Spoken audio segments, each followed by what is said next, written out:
But everybody likes the cars and they relate to it real well, because I've had some customers that say, I had one just like this one. And I said, well, what'd you sell it for? He says, 500 bucks. I said, you're kidding. Like, you can't even buy the headlight for that anymore. That's the way. Yeah. That's a 37 Cord. And the rest of others. Walter Brennan, Edward G. Robinson, Nat King Cole, all those guys. And then I do Jim from Taxi. And then Latka from Taxi. And I'll let Edward G cut my hair, but not Latka. Yeah. You don't want me to cut your hair? Why not? If you're real still, maybe I can do that for you, okay? And if you don't move too much, it'll be great. We're in for trouble. Oh my God. All right, let's go with. Let's go. You ready? Yeah. Okay. Now this suitcase I always carry with me, and I always put this in there. There you go. See, this is a very compact way to travel. Yeah, much better. Thank you, thank you, thank you. Oh my goodness gracious. You know, it's kind of hard to stay in a suitcase. Is it? Yeah. Why is that? Well, the light doesn't go off. Oh, it doesn't? No, kind of like the refrigerator. Yeah. Yeah. I know, you have to practice on that. Huh? That's it, you have to practice day and night, day and night, day and night, day and night, over and over and over again. Right. Okay, that's the whole idea. See, a lot of people think that you're really not a dummy. Really? Yeah, and I tried to tell them that a couple of times. I said, you know, a lot of times you look so real. That's true. Now, how can you tell me that you're real? Show me something about it, okay? Okay, do this. Okay, go me. Me. La, la, la, la, la, la, la, la, la,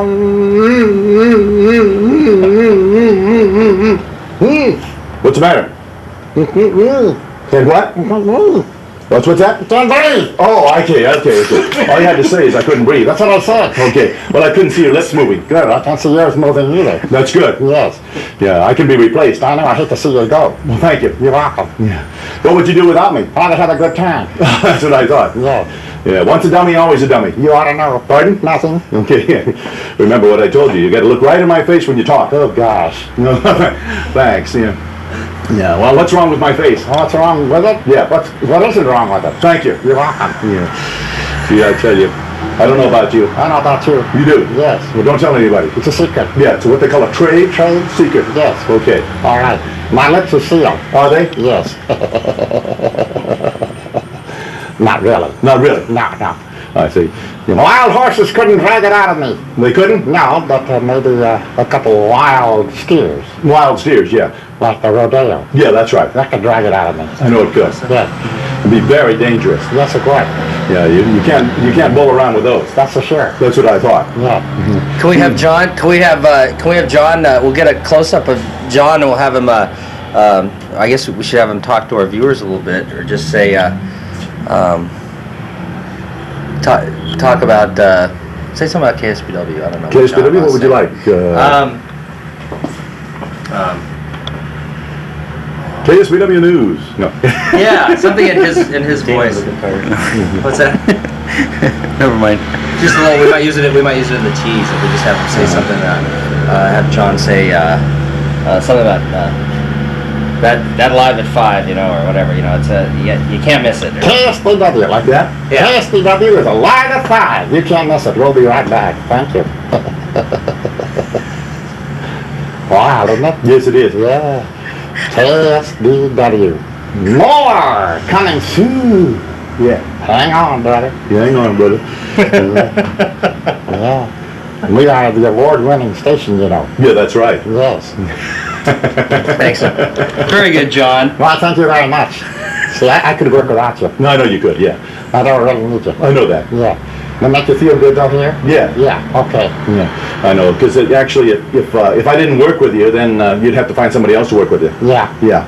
Rodney will do it. Rodney will do it? Oh, yeah. He'll sit in for me. Oh, yeah? Yeah. I don't know. You think Rodney's lips would move if he did this? I don't think so. You don't think so? No, I don't think so. I think his lips will be sealed. Really? Yeah. Yeah. Once a ventriloquist, always a ventriloquist. No, it's a ventriloquist. I can't say ventriloquist. I'm sorry. Yeah, okay. You just did. Fine, it snuck up on me, didn't it? Yeah. Yeah. You gotta practice, say ventriloquist. Quist. Say it all together. All together. No, be quiet. Say that again. You say, you're supposed to say Van, Trill, Quist. Quist. Now say it all together. All together. No. No? No, I didn't mean that. Not literally. Not what? Literally. Of course not. There's a $5,000 fine for littering. No, literally. Okay, that too. Yeah. Let's get into some fine paperwork. Yeah. Yes. All right. Now you can die. Yeah, no. Get your hand out of there. No, sorry about that. Isn't that better now?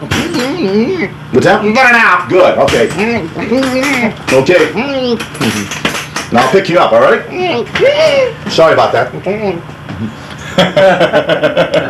Holy cow. More at 11. Tune in next time. And thank you for flying Greyhound.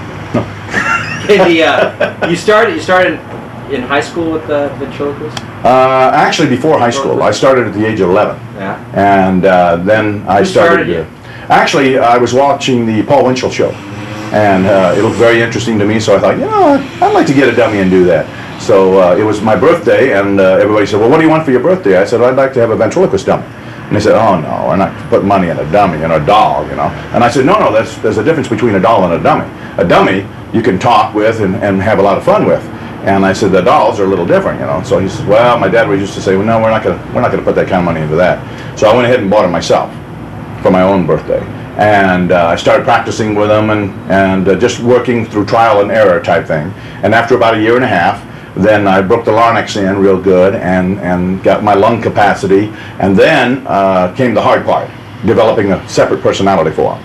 So I took a portion of my personality, separated it, gave it to the dummy, and then worked off of that. So that the dummy sometimes can say things that I'm not totally aware of myself, because it's so quick. And that's the whole idea with ventriloquism. If you want to be good at it, you have to be able to separate the personalities so that people absolutely positively know that that's not your personality. Are any kids getting into it these days, or do you think it's something that sort of falls to our generation? I think some kids are getting into it, and they should start young. If you can, start as young as you can with anything that you're interested in that way, because it does take a lot of time to progress with it, and it does take a lot of time to build up the personality. So you went to the service together? Oh, yes. This particular dummy here, I did not have in the service with me. I had Redwood, which is the original one I started out with. It's a smaller dummy. It's a runoff from Paul Winchell's dummy, Jerry Mahoney. And I took that one in the service with me, and we went overseas, went to Vietnam, Hawaii, Hong Kong, Australia, the Philippines. I had a TV show in the Philippine Islands for a year and a half. I worked for the military? Yes, I represented the military. Service, radio, TV. And it was what they call PR work. And it worked out very well, because I asked my commanding officer if I could do this, and he said, well, it's kind of unusual, but the PR part would be super. And then what I did is I would have the dummy speak Tagalog, and I spoke English. So that way it was kind of unusual, because people say, well, how come he speaks Tagalog and you don't? And I said, well, he learns faster. And what is Tagalog? That's one of the main languages of the Philippines. There's about 115 different dialects. Right. But there's three major. There's Tagalog, Pasayan, and Ilocano. And Tagalog is the main one they speak in Manila. And that's what you hear around here, too? Yes, mostly it's Tagalog, and maybe some Pasayan. Okay. Yeah. So now, how often do you perform now? I perform every chance I possibly get with it, because it's a lot of fun. So I not only do the ventriloquism, but like I say, I do the impressions of 50 different stars from the stage, screen, and political figures. And then I do some singing, and I also do some comedian work. And so I kind of incorporate the whole thing into it. And that's why they call me a one-man show. Where do you go? Where do you generally? I do mostly private parties. I see. I go right to people's homes and do it. I also have worked in the past with the Elks, the Moose, Masons, Neighbors of Woodcraft, the Wanderers, the Rockhounds, and the Square Dance Associations. And I have worked with some with television work, and also in Denver, Colorado, KOA Channel 2. I've worked with them on the Pete Smythe and Casey Kemp show, which goes back a few days. But I've really enjoyed it, and this is something I do you teach, or is it something you can teach? You could learn this, but you have to be really a type of person that is willing to give up, like smoking. You can't smoke in this because your larynx will constrict, and you lose a lot of lung capacity when you smoke. And so consequently, it's better to stay away from those things. And as far as alcohol goes, it also constricts the throat tissues, the larynx, and it's best not to do that. Probably too, it also affects the brain after a certain length of time for alcohol. And then the dummy does a better job than the ventriloquist. Right. So it's a clean life.